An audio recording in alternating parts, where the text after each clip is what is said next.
Hi, this is Craig and Celeste with Sulcata Grove, and today we are going to be taste testing an Edward mango. I kind of feel like we might have done Edward before, but it's been a while. This one's very small compared to the other one we did, I think. And it's still pretty firm, so we'll see how it looks. I don't know much about Edward. I do know that there are several of the really good newer varieties that have Edward as their parent. A good smell. This is actually our very first mango of 2022. It is, and it came from Alex. He was doing a talk on mangoes at the Manatee Rare Fruit Council and stayed with us, and he brought a little gift box of mangoes, so thank you, Alex. I didn't realize it was our first mango until I smelled it, and I was like, wait a minute, it's been a long time since I smelled a mango. I think the other Edward that we tasted was really overripe. It was one I bought on Pine Island, and this one I would say is slightly underripe. There's still some green near the top end of it under the skin. That smell is so good. It does smell good. This is why we live in Florida.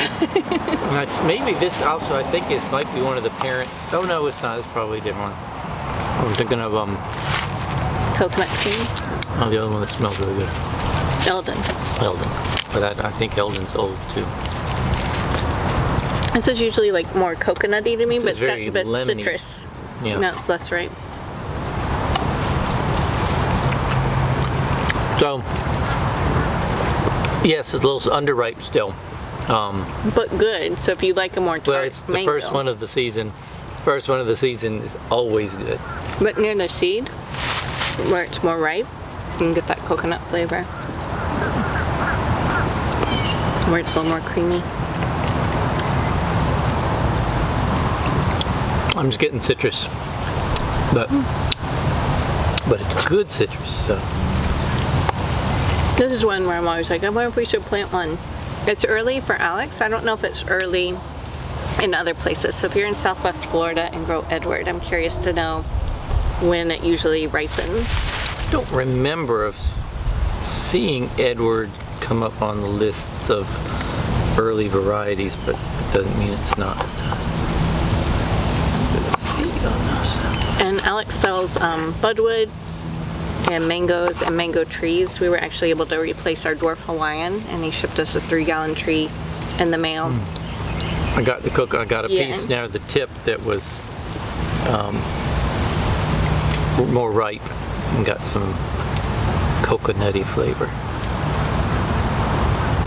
It's a good mango. I always like a mango that has different flavors. When it's less ripe, it's still good, and when it's overripe, it's still good.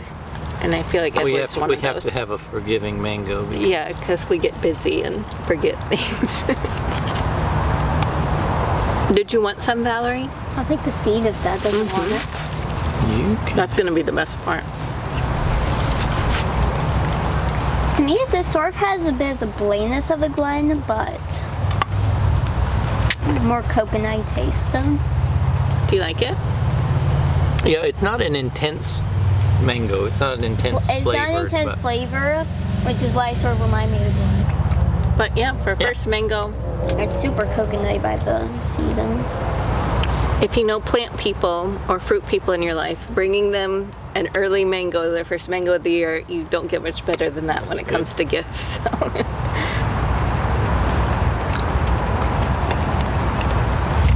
gonna cut that little bit green off. Very good. Would you plant one? If we have more room, I would plant one. More room, sure. We're at the point where we are kind of mango saturated space-wise, so anything new we put in means we have to take something else out and top work it. So I think Craig was wanting a ruby, not the Fairchild ruby, but the ruby. Old ruby. And a Gouvier maybe. Yeah. It's not Gouvier though, but it's not. It's close to that. There's one syllable difference, and I don't remember which one it is. Anyway. Yeah. So that's it. That was Edward, first mango of the year, and very good. So thank you, Alex. Yeah. And thanks for watching, and we'll see you next time. Bye.